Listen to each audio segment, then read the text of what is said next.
Some Mercury, it's on the trailer, and it's got the broken ball joint. Look, I'll show you what I did. If you can see, it's holding. But let me get in here, see if I can get in here with the camera so you can see what I done. I took that binder and locked it down after I wrapped that chain around several times to get that lower ball joint to sit and lock it up and hold itself up. So all the weight of this car is now on that binder and on that chain. And hopefully it'll hold long enough for me to get it off the trailer. Okay, so here's the cup. Here's a ball joint. This is your lower control arm right here, your A arm. There's your spring, shock. It broke out right here. And I already got this nut loose. I already dropped the sway bar linkage, which goes right up here, and undid the caliper. What I'm hoping to do is leave the tie rod end connected and undo the top ball joint and swing the whole wheel assembly over out the way once I pop this out right here. And then that'll allow me to work with this one and the top one. Now, like I said, the top one is a bolt on. It's 2 bolts right here, and it holds it on, but I'm gonna do it right here on the arm and then drop it out the way. I blocked up my caliper because there's several reasons why. You do not want to let your brake caliper hang for no length of time. These hoses are usually 2 and 3 layers thick, and what'll happen is the outside layer will stretch and the inside layer will break sometimes. Not every time, but sometimes. They will break loose, usually right where it's connected on the inside. When you hit your brakes, it'll allow the fluid to move into the caliper, squeezing the brakes down, but when you let off, the line collapses and the fluid will not go back and your brakes stay stuck, or they'll drag. It slowly lets up and they'll drag and you'll burn up the brakes and your rotor. So be mindful that if you're ever doing brakes or anything on your front suspension, always set your caliper up where it's not hanging, its weight is not hanging on that rubber line. So, but that's my plan right now. All right, so I got the spindle set to the side, got the old one out, pounded it out with a sledge. This tool I bought, it actually removes them, so now I know how to do it with the tool to remove it.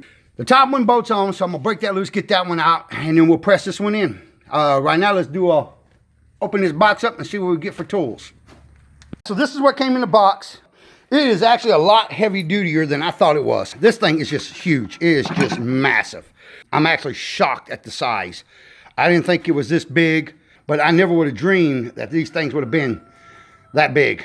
It is definitely built for use.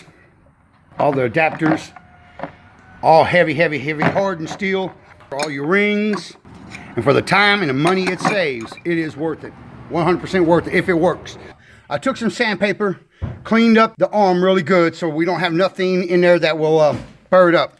All right, so from what we can tell, how this thing works is you got a series of adapters.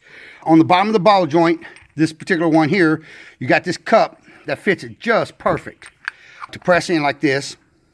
And then you have an adapter that it fits into like that the bolt for that C fits right in here and keeps from putting pressure on your adapter cup. Puts the pressure on the outside ring, on this outside edge right here. So it fits right there, flips over, sets right in there. There's no movement. Once it's all locked in, there is no movement at all. It don't move at all. Presses it in. On the top part, you'll have this ring here, which is bigger than the ball joint. The ball joint goes right through it, except for the bottom ring. So it's bigger than the ball joint. It sits like this. And this piece right here fits in right there. And it's got a little slack. Now, you can turn this piece around, I noticed, and it almost fits in there. And if you probably popped it one time, it would snap right on. But here's the problem. You won't be able to get it back off. You press this sucker together, you're stuck like this. So you got to really look at your tool and find the one that fits. This side here, it fits. It's got a little bit of movement, as you can see there, just a teeny bit, just enough where it'll fit, but it won't shift. This allows the stem of your ball joint to come right through it. Then it'll come right through the top of the C right here. And you use your bolt on the bottom side here, pressing in from the bottom. So far, that's what it looks like. It's how it sets up. Once I get it all set up, before I actually start screwing it down, I'll video it set up on here. Something else, on some of the videos we watched, they recommend spraying a little lube on the threads here. Makes it a little bit easier to work with. So I'm gonna do that. Put a little bit on the head too, so it spins fairly easy inside there.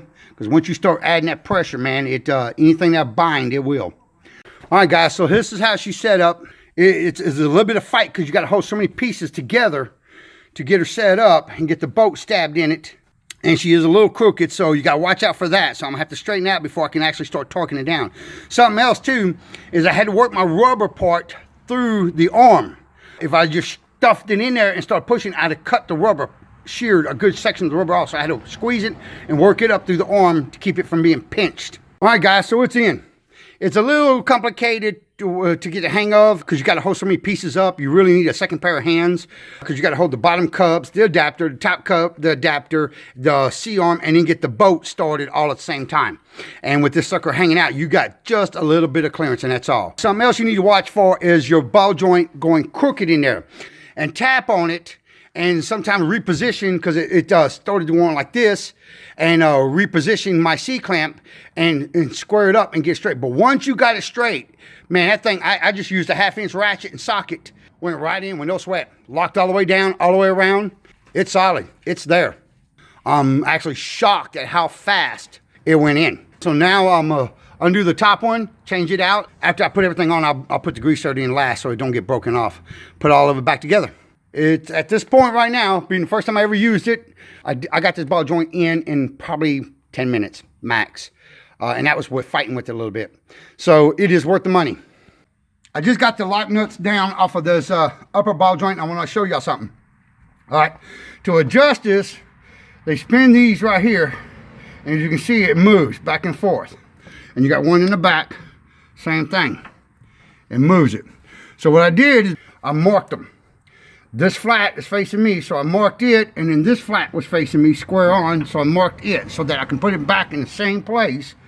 So it's as close to the alignment it had, you know, so that the alignment won't be so far off. I'll take it off. It's cammed. See how it's got a cam, and this sucker's got a louver in it, and that cam spins, moving it. And that's how it's adjusted. And there's the old one, which is, it's gone. You should not be able to move a ball joint without grabbing it with both hands. This one is just totally, it's just gone. So, changing it out. And remember, try to clean this up. These got little teeth to bite right here. So try to get all the dirt and that out from underneath there and clean up so that it will bite and sit nicely. All right, guys, so we got it all on. The new one is on at the top. All installed. New boat that came with it. Grease zerks installed. I like the fact that you use 90-degree grease zerks, putting it behind the tire so you can easily get in here.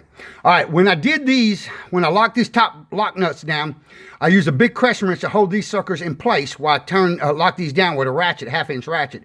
Because if you don't hold it, as you start tightening up, your nut will turn this and throw it off. So you have to have a backup to hold them. Man, look, guys, if you're going to do this yourself, I cannot stress how much it is important to make sure that everything you put your tool on, if you break it loose, you put it back, and I mean tight. Your life's riding on it. Your family, your kids, other people, other families' lives are riding on making sure that this stuff does not come apart while you're going down the highway or the interstate. Just be very careful and make sure everything is tight, and go over and double check everything. There is no room for error. The bottom ball joint is in.